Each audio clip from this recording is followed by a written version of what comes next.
প্রিয় দর্শক, জানিয়ে দেব আমাদের হাতে থাকা সর্বশেষ আপডেট আন্তর্জাতিক বাংলা খবর। চ্যানেলটি সাবস্ক্রাইব করে আমাদের সাথেই থাকুন। জিম্মিরা মুক্ত হওয়া মাত্রই গাজার সুড়ঙ্গগুলো গুড়িয়ে দেওয়ার পরিকল্পনা ইসরায়েলের। গাজা থেকে জিম্মিরা মুক্ত হওয়ার পরপরই সেখানকার ভূগর্ভস্থ সুড়ঙ্গ নেটওয়ার্কের অবশিষ্টাংশ গুড়িয়ে দেওয়ার পরিকল্পনা করছে ইসরায়েল। যুক্তরাষ্ট্রের অনুমোদনে এই পদক্ষেপ নেওয়া হবে। আজ রোববার ইসরায়েলি কর্তৃপক্ষ একথা বলেছে। ইসরায়েলের প্রতিরক্ষা মন্ত্রী ইসরায়েল কাচ বলেছেন, যে দেশটির উদ্যোগে 3 দিন আগে গাজায় যুদ্ধবিরতি শুরু হয়েছে সেই যুক্তরাষ্ট্রের নেতৃত্বাধীন একটি আন্তর্জাতিক তদারকিতে এই অভিযান চলবে। এক বিবৃতিতে কাচ বলেছেন, জিম্মিদের মুক্তি পাওয়ার ধাপটি শেষ হলে ইসরায়েলের জন্য বড় চ্যালেঞ্জটি হবে গাজায় হামাসের সব সুড়ঙ্গ ধ্বংস করা। এই অভিযান পরিচালনার জন্য প্রস্তুত থাকতে আমি সেনাবাহিনীকে নির্দেশ দিয়েছি। ফিলিস্তিনের সশস্ত্র গোষ্ঠী হামাস গাজায় ভূগর্ভস্থ সুড়ঙ্গের একটি নেটওয়ার্ক পরিচালনা করে। এ ধরনের সুড়ঙ্গ ব্যবহার করে ইসরায়েলের গোয়েন্দা নজরদারির বাইরে থেকে কাজ করার সুযোগ পায় তারা। এর মধ্যে কিছু সুড়ঙ্গ সীমানার বেড়ার নিচ দিয়ে ইসরায়েলে ঢুকে পড়েছে। এগুলো ব্যবহার করে ইসরায়েলে আকস্মিক হামলা চালানোর সুযোগ পায় হামাস। জিম্মিদের মুক্তি পাওয়ার ধাপটি শেষ হলে ইসরায়েলের জন্য বড় চ্যালেঞ্জটি হবে গাজায় হামাসের সব সুড়ঙ্গ ধ্বংস করা। এই অভিযান পরিচালনার জন্য প্রস্তুত থাকতে আমি সেনাবাহিনীকে নির্দেশ দিয়েছি। ইসরায়েলের প্রতিরক্ষা মন্ত্রী ইসরায়েল কাচ, অভিযান পরিচালনার জন্য প্রস্তুত থাকতে আমি সেনাবাহিনীকে নির্দেশ দিয়েছি। ফিলিস্তিনের সশস্ত্র গোষ্ঠী হামাস গাজায় ভূগর্ভস্থ সুড়ঙ্গের একটি নেটওয়ার্ক পরিচালনা করে। এ ধরনের সুড়ঙ্গ ব্যবহার করে ইসরায়েলের গোয়েন্দা নজরদারির বাইরে থেকে কাজ করার সুযোগ পায় তারা। এর মধ্যে কিছু সুড়ঙ্গ সীমানার বেড়ার নিচ দিয়ে ইসরায়েলে ঢুকে পড়েছে।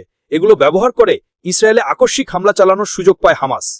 2023 সালের 7 অক্টোবর হামাস সীমান্ত পার হয়ে ইসরায়েলি ভূখণ্ডে ঢুকে হামলা চালায়। জবাবে সেদিন থেকেই গাজায় হামলা শুরু করে ইসরায়েল।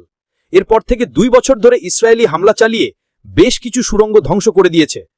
কাচ বলেছেন, হামাসকে নিরস্ত্রীকরণ ও সংগঠনটির সামরিক ক্ষমতা কমানোর রূপরেখা অনুযায়ী বাকি সুড়ঙ্গগুলো ধ্বংস করা হবে।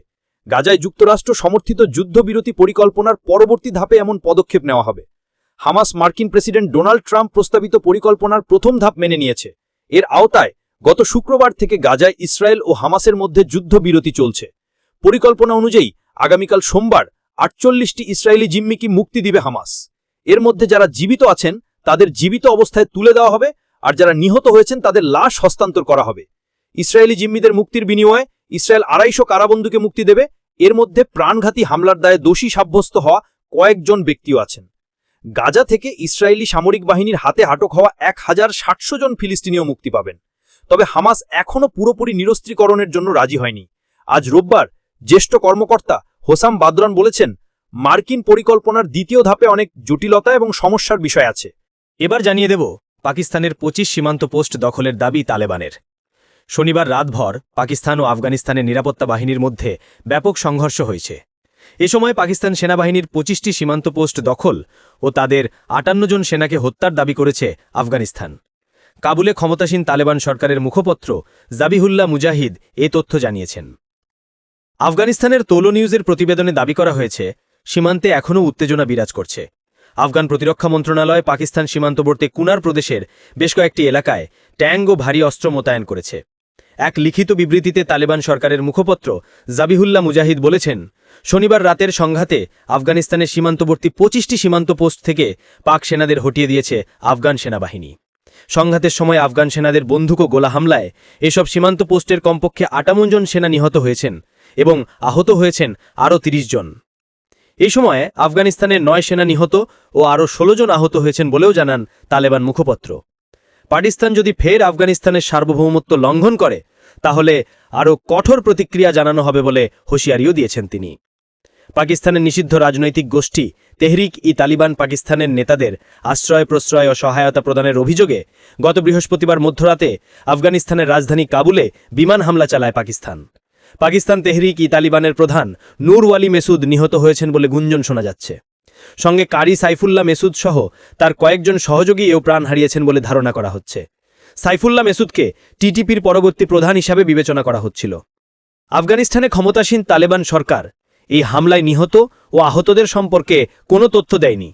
তবে শুক্রবার দেশটির সরকারের পক্ষ থেকে বলা হয়েছে, আফগানিস্তানের সার্বভৌমত্বের উপর হামলা চালিয়েছে পাকিস্তান। এরপর শনিবার রাতে আফগানিস্তানের সীমান্তবর্তী পাকিস্তানের আঙুর আড্ডা, বাজাউর, কুরুম, দীর, চিত্রাল বারামচা সহ আরও কয়েকটি এলাকায় হামলা চালায় আফগান সেনাবাহিনী। তবে পাকিস্তানি সেনাবাহিনীও প্রস্তুত হয়েছিল। আফগানিস্তানের হামলার পরপরই পাল্টা জবাব দেওয়া শুরু করে পাকিস্তান। রোববার সকালে এক বিবৃতিতে পাকিস্তানের সেনাবাহিনী দাবি করেছে, আফগানিস্তানের সীমান্তবর্তী ১৯টি পোস্ট দখল করেছে পাকিস্তানের সেনাবাহিনী এবং এই সময় সংঘাতে কয়েক ডজন আফগান সেনা নিহত ও আহত হয়েছেন বলে জানানো হয়েছে। সুস্থ আফগান সেনারা নিহত ও আহতদের ফেলে পালিয়ে গেছেন বলে উল্লেখ করা হয়েছে পাকিস্তানের বিবৃতিতে। পাকিস্তানের সেনাবাহিনী বিবৃতি দেওয়ার কয়েক ঘণ্টা পর এ পাল্টা বিবৃতি দিল আফগানিস্তান। এদিকে মুক্তির আগে ফিলিস্তিনি বন্দীদের ওপর নির্যাতন চালাচ্ছে ইসরায়েল। হামাসের সঙ্গে যুদ্ধবিরতি চুক্তির অংশ হিসেবে মুক্তি পাওয়ার আগে ইসরায়েলের নেগেভ কারাগারে জড়ো হওয়া ফিলিস্তিনি বন্দীদের ওপর নির্যাতন চালাচ্ছে ইসরায়েলি বাহিনী। সোশ্যাল মিডিয়ায় এ সংশ্লিষ্ট ভিডিও ছড়িয়ে পড়েছে।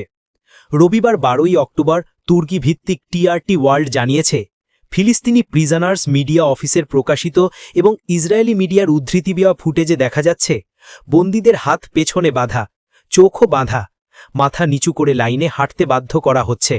তাদের ঘিরে রয়েছে ইসরায়েলি সৈন্য এবং পুলিশ অফিসাররা। প্রিজনার্স মিডিয়া অফিস জানিয়েছে, ভিডিওটিতে একটি বেদনাদায়ক দৃশ্য দেখানো হয়েছে। যাদের বিনিময় চুক্তির অধীনে মুক্তি দেওয়ার কথা রয়েছে, দখলদাররা সেই সব বন্দীদের উপর নির্মম নির্যাতন করছে। ফিলিস্তিনি বন্দী সংশ্লিষ্ট ক্লাবের প্রধান আমজাদ আল নাজ্জার ফেসবুকে লিখেছেন, ইসরায়েলি মিডিয়া নেগেব কারাগার থেকে একটি ভিডিও প্রকাশ করেছে, যেখানে বেশ কয়েকজন ফিলিস্তিনি বন্দীর মুক্তির প্রস্তুতি দেখানো হয়েছে।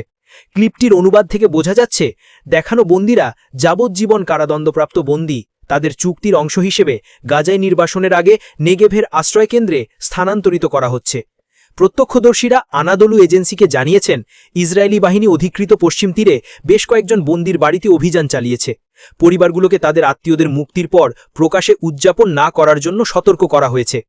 আল কুদ্দুস সংবাদপত্রের খবর অনুযায়ী এর আগে বেশ কয়েকজন ফিলিস্তিনি বন্দী তাদের প্রত্যাশিত মুক্তির আনন্দ প্রকাশ করতে পরিবারকে ফোন করেছিলেন। প্রসঙ্গত, গাজা যুদ্ধবিরতি চুক্তির প্রথম ধাপের অধীনে ৪৮ জন ইসরায়েলি বন্দীর বিনিময়ে ২০০০ ফিলিস্তিনি বন্দীকে মুক্তি দেওয়া হবে, যার মধ্যে ২৫০ জন যাবজ্জীবন কারাদণ্ড ভোগ করছেন এবং ২০২৩ সালের অক্টোবর থেকে আটক ছিলেন ১৭০০ জন। ইসরায়েলের বিচার মন্ত্রণালয় ২৫০ জন বন্দীর নাম প্রকাশ করেছে। সব শেষ জানিয়ে দেব, এবার কি ফিলিস্তিনি রাষ্ট্র গঠন হবে? ফিলিস্তিনের গাজায় ২ বছর পর যুদ্ধবিরতি চুক্তির মধ্য দিয়ে থামল ইসরায়েলের নৃশংসতা। বন্ধ হয়েছে নির্বিচার হামলা, আসতে শুরু করেছে ত্রাণ। ধ্বংসস্তূপ হলেও নিজ ভূমে ফিরতে পারছেন কয়েক দফায় বাস্তুচ্যুতরা। উপত্যকাটির বাসিন্দাদের মধ্যে এখন এটিই কিছুটা স্বস্তি দিচ্ছে। ইসরায়েলিদের মধ্যেও আনন্দের রেশটা কম নয়। সমঝোতা অনুযায়ী সোমবার নাগাদ মুক্তি পাচ্ছেন হামাসের হাতে জিম্মি ইসরায়েলিরা। দীর্ঘ প্রতীক্ষার পর তারা মিলিত হতে যাচ্ছেন স্বজনদের সঙ্গে। ইসরায়েল ও হামাসের মধ্যে এ যুদ্ধবিরতি চুক্তির প্রথম ধাপ সম্পন্ন হওয়ায় যেমন স্বস্তি, আশাবাদ আছে, তেমনি নানা ঝুঁকিও রয়ে গেছে। বিরোধ নিয়ে সবচেয়ে বড় প্রশ্ন হচ্ছে, হামাস অস্ত্র সমর্পণ করবে কিনা, ইসরায়েল দখলদারিত্ব থামবে কিনা। এ অবস্থায় স্বাধীন ফিলিস্তিন রাষ্ট্র প্রতিষ্ঠা অনেকটাই ঝুঁকির মুখে পড়েছে। এরপরও সমঝোতার চেষ্টা চলছে। এসব নিয়ে বিস্তারিত লিখেছেন হুমায়ুন কবির। ইসরায়েল ও হামাসের মধ্যে শান্তি চুক্তির প্রথম ধাপ সম্পন্নের পর সব শর্ত ও প্রস্তাব নিয়ে সমঝোতা হয়েছে। এরপর দ্বিতীয় ধাপের আলোচনা শুরু হবে। এগুলো মূলত মার্কিন প্রেসিডেন্ট ডোনাল্ড ট্রাম্পের ২০ দফা শান্তি চুক্তি পরিকল্পনার অংশ। ওই পরিকল্পনার অন্যতম প্রধান দাবি, হামাসকে অস্ত্র ত্যাগ করতে হবে। তবে এখন পর্যন্ত গোষ্ঠীটি সেই দাবিতে সাড়া দেয়নি।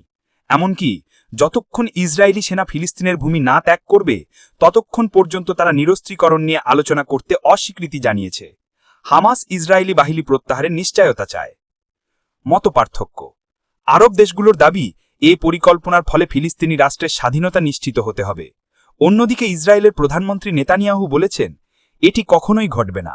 তার এ ঘোষণায় স্বাধীন ফিলিস্তিনের স্বপ্ন ভেস্তে দেওয়ার ইঙ্গিত রয়েছে। হামাস বলেছে, তারা গাজার শাসন ব্যবস্থা শুধু ফিলিস্তিনি কর্তৃপক্ষের তত্ত্বাবধানে এবং আরব ও মুসলিমদের সমর্থিত একটি ফিলিস্তিনি টেকনোক্র্যাট সরকারের হাতে ছেড়ে দেবে। সংগঠনটি যুক্তরাজ্যের সাবেক প্রধানমন্ত্রী টনি ব্লেয়ারের নেতৃত্বে কোনো কর্তৃপক্ষ কিংবা বিদেশি কোনো শাসন মানবে না। পরে কি ঘটতে পারে?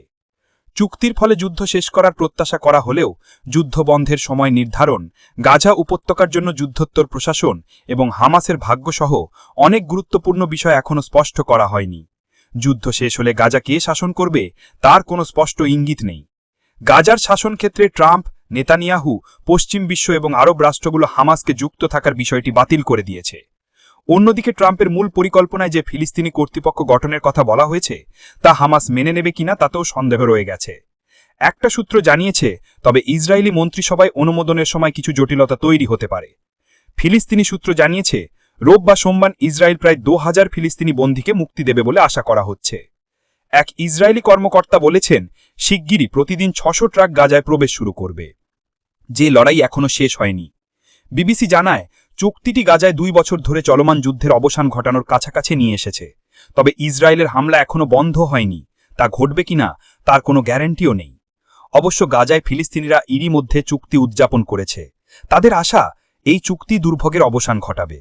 তেল আভিবেও জিম্মি ইসরায়েলিদের পরিবারের লোকেরা হোস্টেজে স্কয়ারে জড়ো হয়। তারাও আশাবাদী জিম্মি স্বজন দেশে ফিরে আসবে। হামাস গ্যারান্টি দাবি করেছে, জিম্মিদের ফিরিয়ে দেবার পর ইসরায়েল যাতে যুদ্ধ ফের শুরু না করে। স্থায়ী শান্তি প্রতিষ্ঠার সেরা সুযোগ। মিডল ইস্ট আই এক নিবন্ধে বলেছে, গাজায় 2 বছর ধরে ইসরায়েলের জাতিনির্ধন বিশ্বের মানুষ দেখেছে। ফিলিস্তিনিরা 100 বছরের বেশি সময় ধরে স্বাধীন রাষ্ট্র প্রতিষ্ঠার লড়াই করছে, কিন্তু স্বাধীন দেশের স্বপ্ন এখনও তাদের নাগালের বাইরে রয়ে গেছে। যতদিন না স্বাধীন ফিলিস্তিন প্রতিষ্ঠা হচ্ছে, ততদিন ফিলিস্তিনিদের সংগ্রাম চলবে। ইসরায়েলের অবিরাম হামলা, হত্যাযজ্ঞ ও দুর্ভিক্ষ উপেক্ষা করে গাজাবাসী যে প্রাণশক্তির পরিচয় দিয়েছে, তাতে করে স্বাধীন ফিলিস্তিন প্রতিষ্ঠার সংগ্রাম যে অব্যাহত থাকবে তা নিশ্চিতভাবে বলা যায়। অন্যদিকে ইসরায়েলের দখলদারি যতদিন চলবে, ততদিন ওই অঞ্চলের উত্তেজনা শেষ হবে না। তাই স্বাধীন ফিলিস্তিন প্রতিষ্ঠা এবং দখলদারিত্ব বন্ধ করা ছাড়া শান্তি আসবে না। তবে এখনও স্বাধীন ফিলিস্তিন প্রতিষ্ঠার আলোচনা শুরু হয়নি।